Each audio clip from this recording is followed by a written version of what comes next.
Doamna Georgeta, ne puteți spune care a fost problema care v-a determinat să ne contactați? În primul rând, îmi doream din suflet să am o dantură fixă. Înainte aveam o proteză mobilă, mă deranja, simțeam un disconfort în a mânca, a mesteca, în toate. Am înțeles.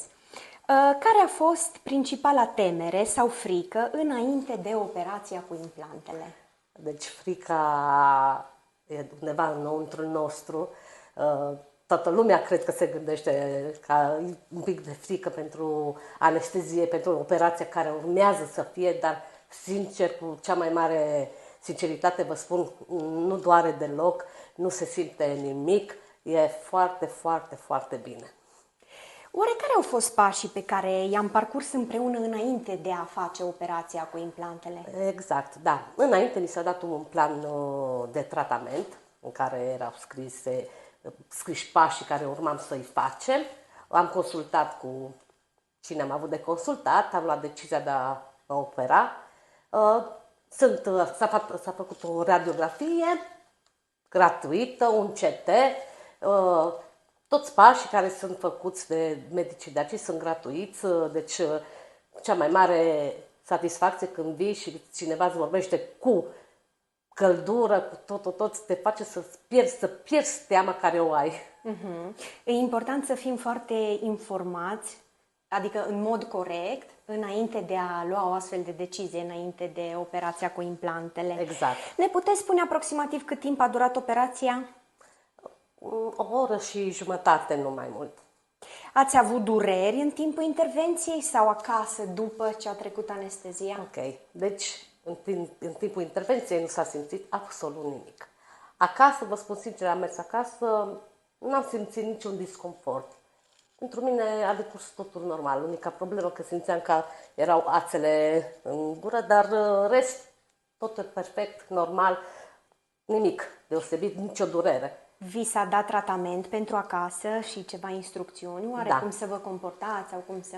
Deci când s-a terminat operația, un doctor mi-a explicat, mi-a dat medicamente, tratamentul care să le iau acasă, mi s-a spus ce trebuie să fac și să urmez pași și că va fi bine. Am urmat toți pașii și foarte bine.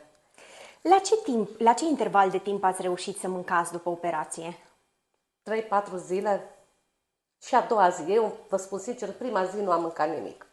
N-am simțit nevoia. A doua zi am început cu supe subțiri, legere, foarte bine, dar bine, a 3-4 zile pot să mânca. Am înțeles.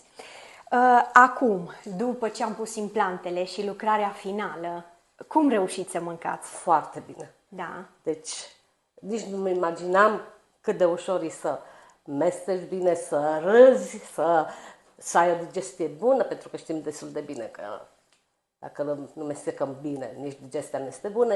Foarte, foarte bine. Sunt foarte, foarte mulțumită de tot ceea ce mi s-a întâmplat. Mă bucur mult să aud asta. Ne puteți spune cum era viața dumneavoastră înainte de implante versus cum este acum? Era, pentru că nu reușeam să zâmbesc, nu mâncam, trebuia să mănânc, să amestec, doar lichide, doar... Și plus de asta aveam temerea asta în mine, nu puteam să râd, nu puteam să... Eram foarte dezamăgită într-o parte, dar de când am dat de firma dumneavoastră, clinica dumneavoastră pe internet, sunt foarte, foarte mulțumită și în sfârșit zâmbesc și mănânc bine. Dacă ați putea da timpul înapoi, ați alege să o faceți din nou? Bineînțeles, Da. bineînțeles, și pur și simplu spun la toți prietenii mei, la vecinii mei, la oricine să încerce să vină la dumneavoastră, pentru că este foarte, foarte bine să ai o dantură perfectă. Mulțumim tare mult pentru recomandări. Și oare pe lucrarea pe care ați avut-o, v-a pus lucrarea și implantele, ați primit cumva vreo garanție? Deci avem garanții pe 5 ani de zile pe implanturi, avem și pașapoartele pentru implanturile dentare, absolut tot, stați liniștiți că tot ceea ce vi se face în clinică aveți o garanție. Vă mulțumim tare mult!